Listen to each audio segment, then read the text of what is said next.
La réunion concernant l'héritage eut lieu par une chaude après-midi à Miami.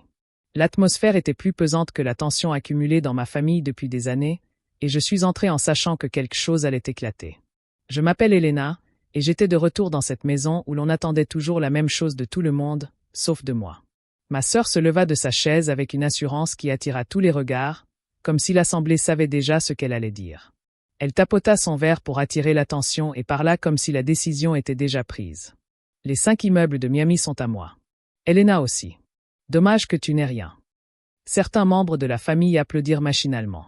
D'autres hochèrent la tête en signe d'approbation, et quelques-uns échangèrent des regards qui laissaient entendre que ce dénouement leur paraissait prévisible. Je ne répondis pas immédiatement.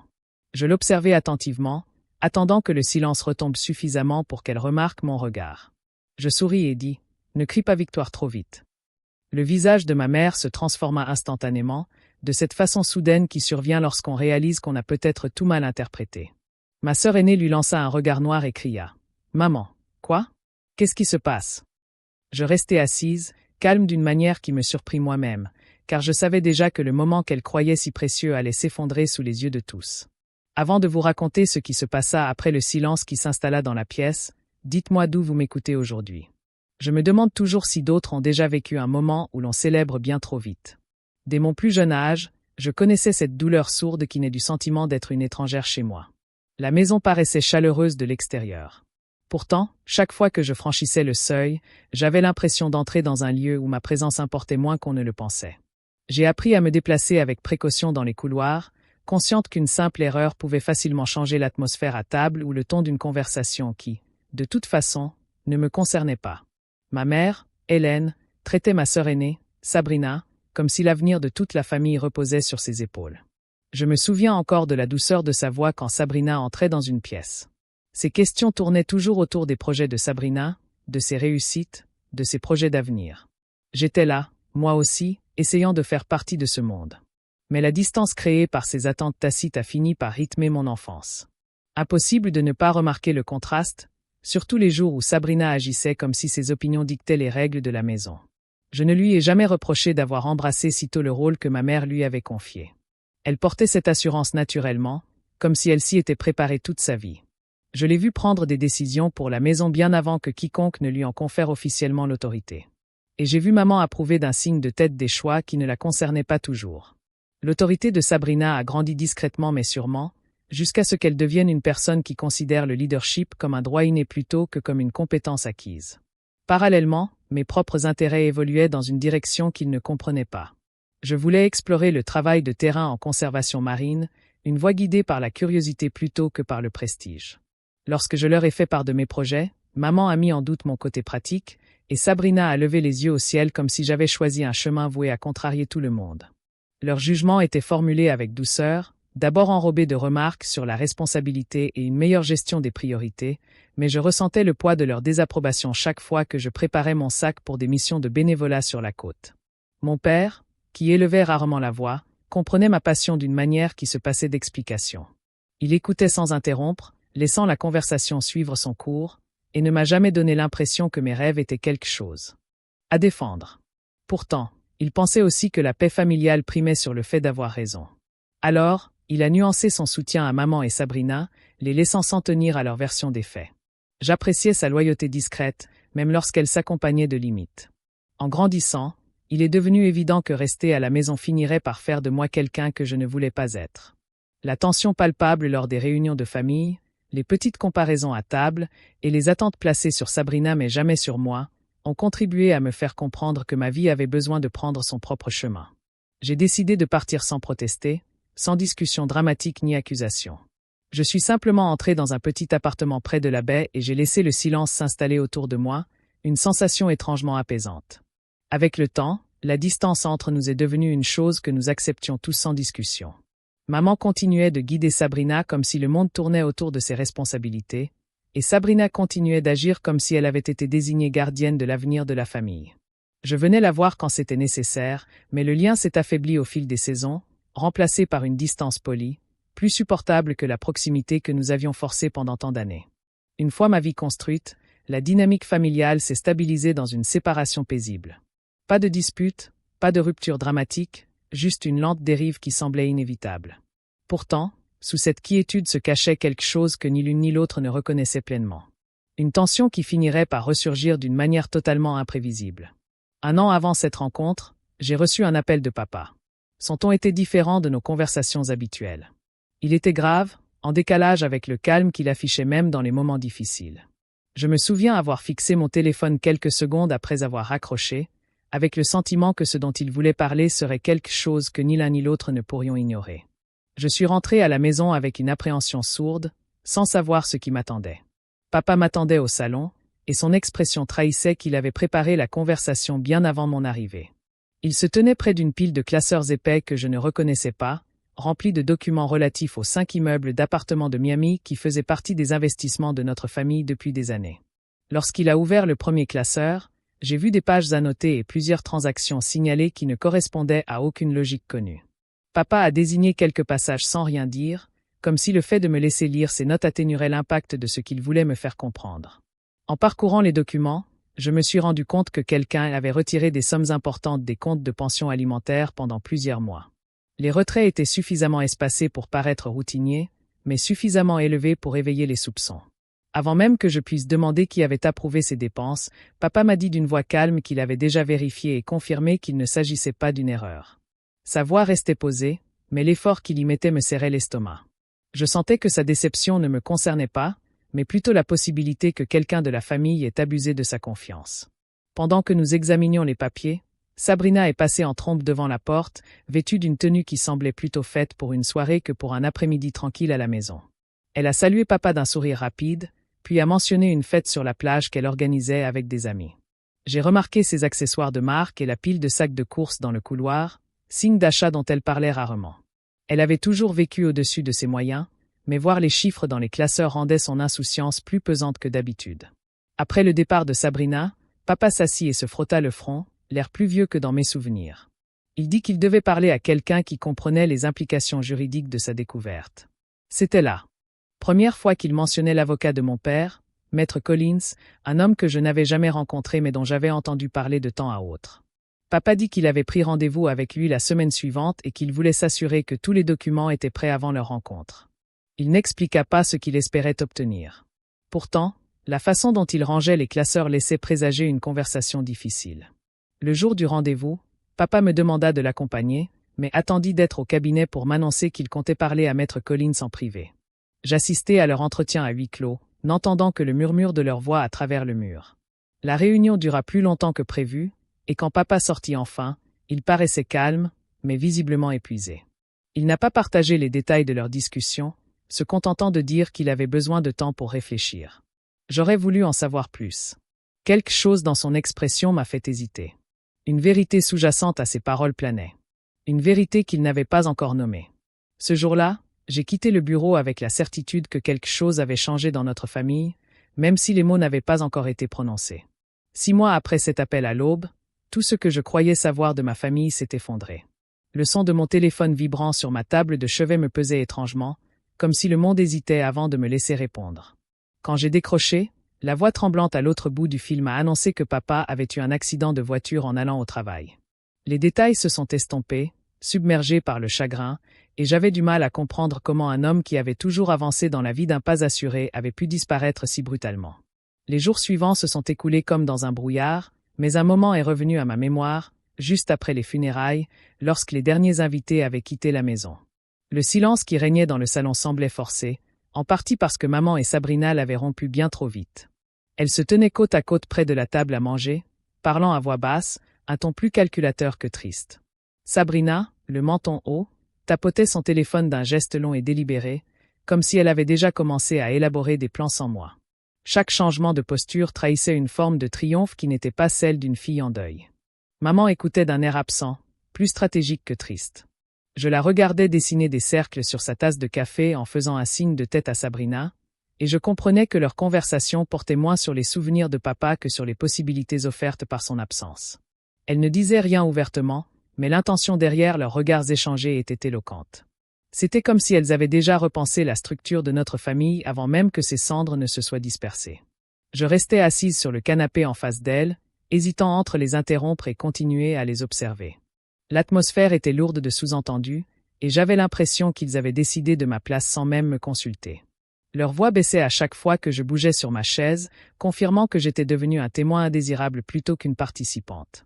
Je gardais mon calme, car réagir n'aurait fait que renforcer leur conviction que je ne comprenais pas comment ces décisions étaient prises.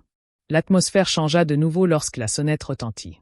Maman ne quittait pas Sabrina des yeux, mais instinctivement, je me levai et me dirigeai vers l'entrée. Dehors se tenait l'avocat de mon père, maître Collins, un homme dont le calme laissait toujours deviner qu'il en savait plus qu'il n'en laissait paraître. Son regard s'adoucit en me voyant. Pourtant, la gravité de son expression indiquait clairement qu'il n'était pas venu simplement présenter ses condoléances. Il entra en me saluant discrètement avant de me demander un instant d'intimité. Nous nous dirigeâmes vers le couloir, où le bruit du salon s'était estompé. Il baissa la voix et m'annonça que nous aurions des choses à aborder prochainement. Il marqua une pause avant d'annoncer d'un ton assuré que nous aurions une conversation le jour de la réunion concernant l'héritage. L'insistance qu'il avait sur ce moment précis laissait présager une grande importance, même s'il s'abstint de toute explication. J'acquiesçai, malgré l'incertitude qui me serrait la poitrine. Lorsqu'il partit, je retournai au salon. Maman et Sabrina avaient repris leur discussion, comme si l'avenir était déjà scellé entre elles. Leurs suppositions me firent taire, non pas parce que j'étais d'accord, mais parce que je sentais que papa avait préparé quelque chose auquel elle n'avait pas pensé. Ces derniers mois avaient été marqués par des actes que nous ne comprenions pas vraiment, et ce qu'il avait laissé derrière lui serait bientôt révélé. Le jour de la réunion arriva plus vite que prévu, et son poids pesait sur moi bien avant que je n'entre dans la pièce remplie de proches qui s'étaient peu intéressés à la vie de papa, et qui pourtant étaient là pour partager son héritage. Je retins mon souffle en m'asseyant. Maman était assise au premier rang, le dos raide, les mains jointes comme si elle avait déjà décidé du déroulement des événements. En face d'elle, ma sœur aînée, Sabrina, affichait une assurance qu'elle réservait au moment qu'elle estimait lui appartenir en propre. Maître Collins, l'avocat de mon père, préparait les documents sur la table, sans toutefois dévoiler ce qu'il allait lire. Son visage restait impassible, et son silence accentuait la tension palpable qui régnait dans la pièce. Le moment tant attendu arriva enfin lorsque Sabrina se leva d'un regard qui fit taire même les murmures les plus discrets au fond de la salle. Elle rajusta sa veste, prit le temps de scruter les alentours, puis parla assez fort pour que chacun l'entende. Les 5 immeubles de Miami sont à moi. Elena, dommage que tu n'aies rien. Quelques parents éloignés applaudirent, subjugués par la scène. Maman hocha lentement la tête, une expression de fierté qui ne fit qu'accentuer la distance entre nous. Je les observai, laissant le son m'envahir jusqu'à ce qu'un étrange calme m'envahisse. Lorsque le silence se fit de nouveau sentir, je me penchai en arrière et dis avec un sourire mesuré. Ne criez pas victoire trop vite. Ma voix n'était pas forte, mais mes mots atteignirent des recoins de la pièce que la déclaration de Sabrina n'avait pas couvert. Un bref instant, une vague d'inquiétude parcourut quelques visages. Sabrina renifla, accompagnée d'un rire dédaigné. « S'il te plaît, Elena, ce n'est pas le moment de sortir une de tes phrases dramatiques. Tu as bien entendu. Maman, c'est déjà décidé. » Je soutins son regard. « Peut-être devrais-tu laisser M. Collins terminer avant de tirer des conclusions. » L'atmosphère se tendit encore davantage lorsque M. Collins se leva, tenant une enveloppe scellée portant l'écriture de mon père. Il s'éclaircit la gorge avant de parler d'un calme délibéré qui imposa un silence complet à la pièce.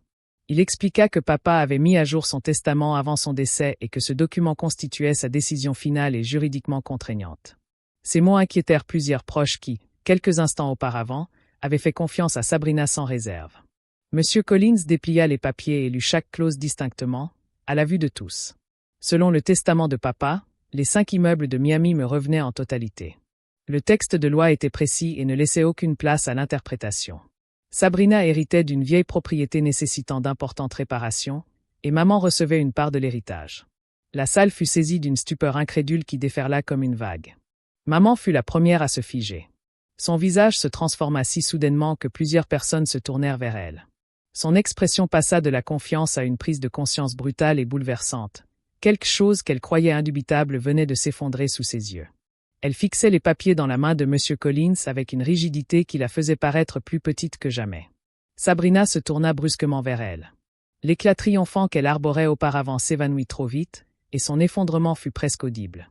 Elle fit un pas chancelant, comme si le sol s'était dérobé sous ses pieds. Sa voix se brisa lorsqu'elle hurla.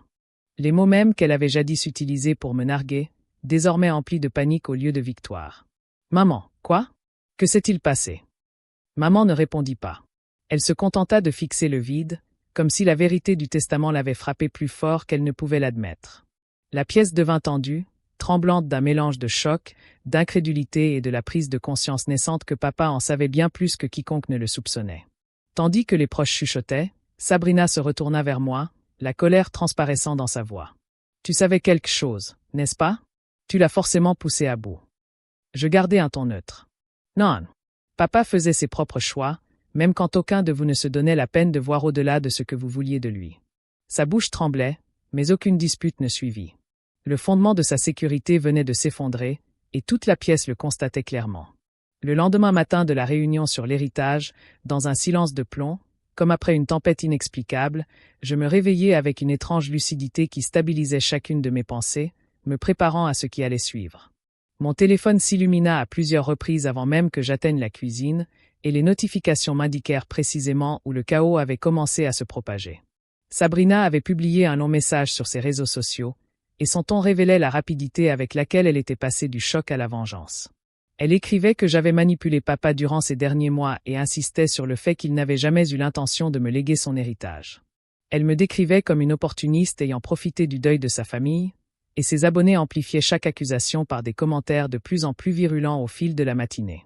Je lisais chaque ligne attentivement sans réagir, car je comprenais que sa colère s'était retournée contre les autres, puisqu'elle ne pouvait plus la diriger contre papa. Des personnes que je n'avais pas vues depuis des années m'envoyaient des messages empreints de jugement à peine voilés, déguisés en sollicitude. Certains remettaient en question l'authenticité du testament, tandis que d'autres se demandaient si Sabrina n'avait pas eu raison depuis le début. Leurs suppositions montraient à quelle vitesse les histoires se déformaient lorsqu'une personne plus influente les créait en premier. Je refusais de répondre, car je savais que le silence était la seule option jusqu'à ce que la vérité éclate. Parmi ce flot de messages, un se démarquait. Il venait de ma meilleure amie, Ava, qui apparaissait pour la première et unique fois dans cette partie de mon histoire. Elle m'a envoyé un simple SMS, empreint de plus de sincérité que tout ce que j'avais lu ensemble ce matin-là. Elle m'a demandé si j'étais sûre et m'a rappelé que la réaction de Sabrina n'avait rien à voir avec la justice ou la vérité.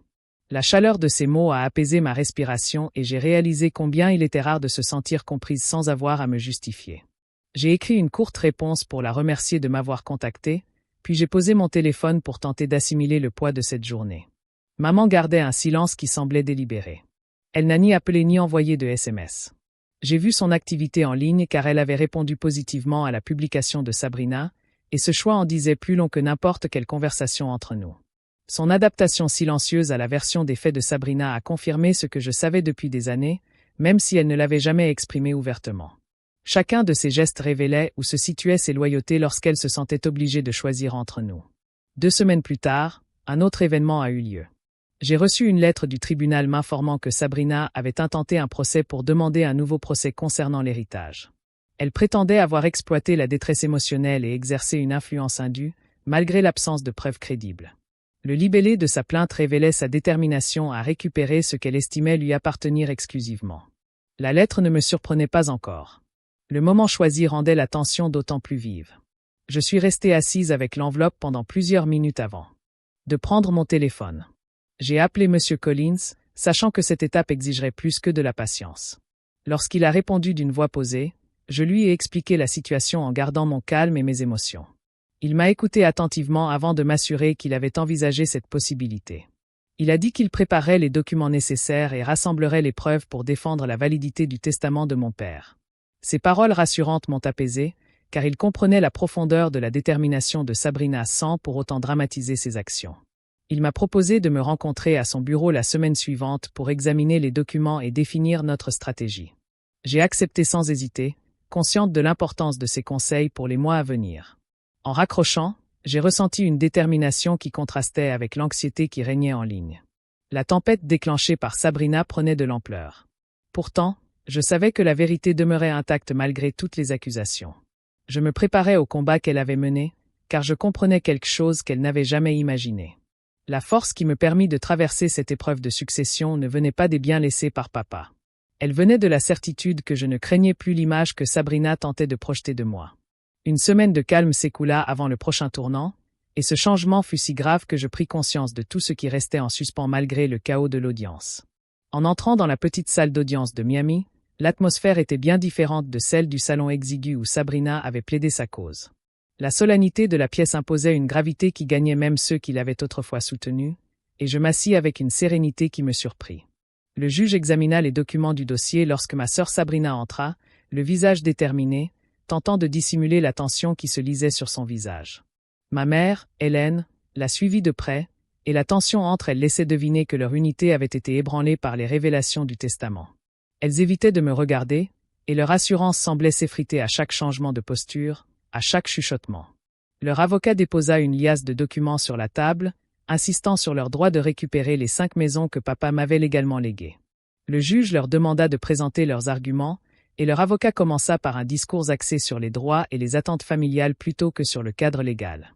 Sabrina fixait le juge avec une conviction qui laissait supposer qu'elle croyait encore à sa version précédente, et Hélène hocha la tête par petits mouvements, comme si elle s'accrochait à quelque chose de familier. Leur avocat décrivit les maisons comme des biens destinés à faire vivre toute la famille, mais son explication vacilla lorsque le juge demanda des preuves autres que de simples revendications personnelles. J'observais en silence, consciente que le manque de documents rendait leur argumentation fragile. Quand ce fut au tour de M. Collins de prendre la parole, il s'approcha du banc avec un calme qui contrastait fortement avec la tension palpable dans la salle. C'était la première fois que je me rendais compte de l'ampleur de son dossier, et le juge sembla en saisir toute l'importance. M. Collins a présenté les rapports financiers que leur père avait compilés dans les mois précédant son décès, expliquant qu'il avait constaté des irrégularités concernant les fonds familiaux. Parmi ces documents figuraient des relevés bancaires vérifiés, des reçus de retrait correspondant au train de vie de Sabrina et des preuves d'utilisation abusive répétée des ressources financières communes. L'atmosphère de la salle d'audience s'étendit tandis que le juge examinait les documents. La force des preuves a dissipé toute tentative d'explication émotionnelle de la part de Sabrina. M. Collins a précisé que leur père lui avait remis ces documents lors d'une réunion confidentielle, estimant qu'il était essentiel de conserver ces informations en cas de litige futur. Sa voix est restée posée tandis qu'il expliquait chaque document et que le juge posait des questions complémentaires pour confirmer les dates, les signatures et l'origine des transactions. Le contraste entre l'émotion et les faits était flagrant.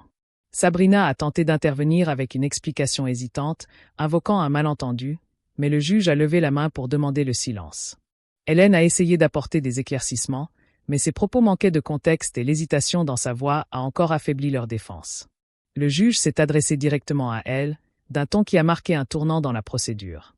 Elle a déclaré que les documents prouvaient clairement le détournement des biens familiaux et que la transmission légale décrite dans le testament était conforme aux éléments laissés par papa avant son décès.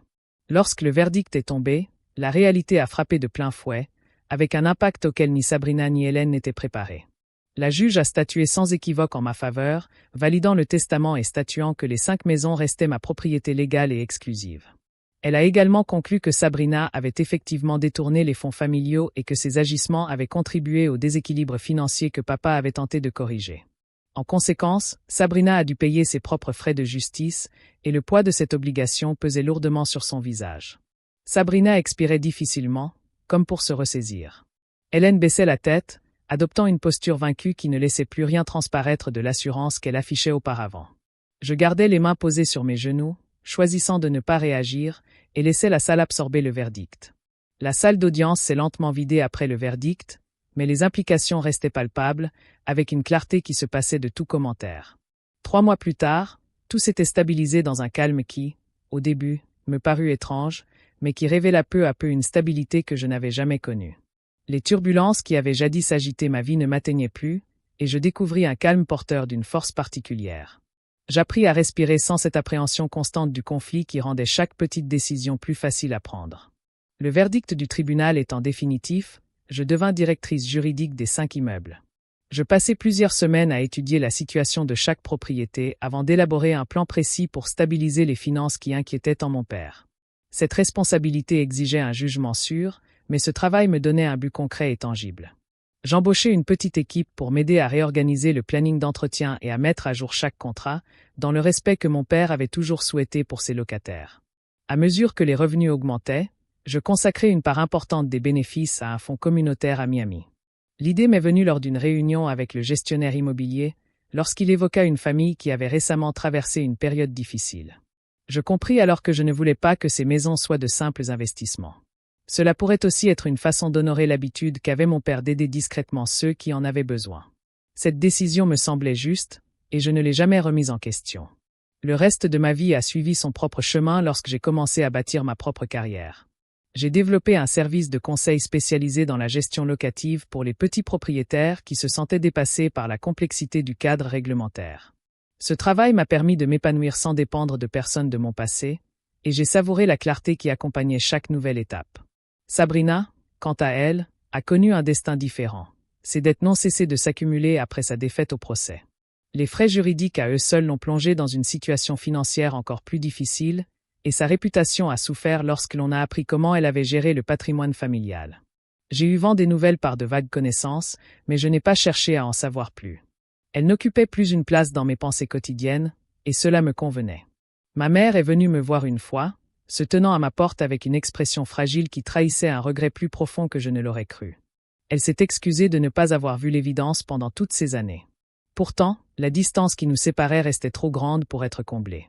J'ai écouté, mais j'ai choisi de ne rien construire qui m'obligeait à revenir dans l'environnement qui avait façonné une grande partie de ma douleur. Il est temps de s'attendre à ce que le vendredi soit le vendredi avant de répondre à la question. Jag valde ett liv som inte blickade bakåt. Frid kom från själva beslutet, och jag höll det försiktigt.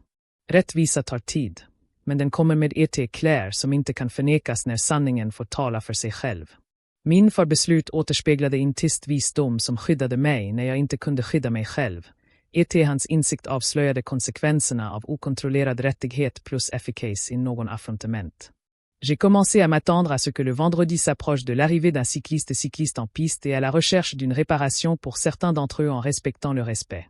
Tac pour le poste de mon mari jusqu'à la salope de ces hommes et pour le fait que je sois à la recherche d'un point de vue avec Onsorg. Il n'y a rien de plus dans le camp qu'inséré, et Géopa à la recherche d'un monde jusqu'à la réflexion sur le droit à la reconnaissance, la famille, la ligue personnelle et les coûts pour la mission lojalité. J'ai un crâne qui va à ton tank. Vous devez réfléchir à ce sujet et commenter cela.